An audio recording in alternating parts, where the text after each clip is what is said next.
Scan for Sovi, your AI bestie. I got your back. Chemistry problems like this are actually super fast once you know the secret. We need to find which salt makes our basic water more acidic.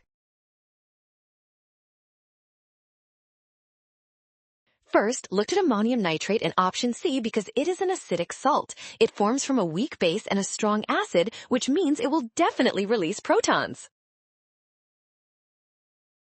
When this salt dissolves, the ammonium ion reacts with water to produce hydronium ions. This specific chemical reaction is what effectively lowers the pH of your sample to make it acidic. Potassium chloride and sodium nitrate are neutral salts that do not change pH. Therefore, option C is the correct choice.